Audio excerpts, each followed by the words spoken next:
మంచు ఫ్యామిలీలో జరుగుతున్న గొడవ తెలుగు రాష్ట్రాలతో పాటు దేశవ్యాప్తంగా చర్చకు దారితీసింది. ఇలాంటి సమయంలో మంచు లక్ష్మి ఒక విషయం చెప్పారు. మా కుటుంబంలో గొడవలకు కేటీఆరే కారణం.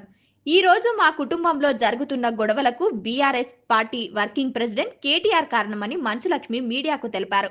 బీఆర్ఎస్ ప్రభుత్వం అధికారంలో ఉన్నప్పుడు ఫోన్ ట్యాపింగ్ చేసి తన తండ్రి Mohan Babu phone calls recordings, తమ్ముడు Manoj phone call records Mohan బాబుకు పంపించేవాడని, అప్పటి నుంచి తమ కుటుంబంలో నిత్యం గొడవలు జరుగుతున్నాయని, ఈ రోజు అవి తారాస్థాయికి చేరుకున్నాయని తెలిపారు.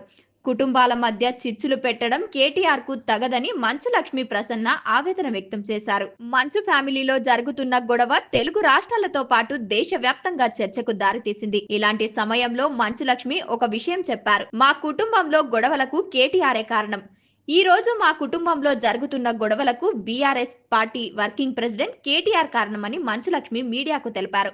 బీఆర్ఎస్ ప్రభుత్వం అధికారంలో ఉన్నప్పుడు ఫోన్ ట్యాపింగ్ చేసి తన తండ్రి Mohan Babu phone calls recordings, తమ్ముడు Manoj phone call records Mohan బాబుకు పంపించేవాడని, అప్పటి నుంచి తమ కుటుంబంలో నిత్యం గొడవలు జరుగుతున్నాయని, ఈ రోజు అవి తారాస్థాయికి చేరుకున్నాయని తెలిపారు. కుటుంబాల మధ్య చిచ్చులు పెట్టడం కేటీఆర్ కు తగదని మంచు లక్ష్మి ప్రసన్న ఆవేదన వ్యక్తం చేశారు.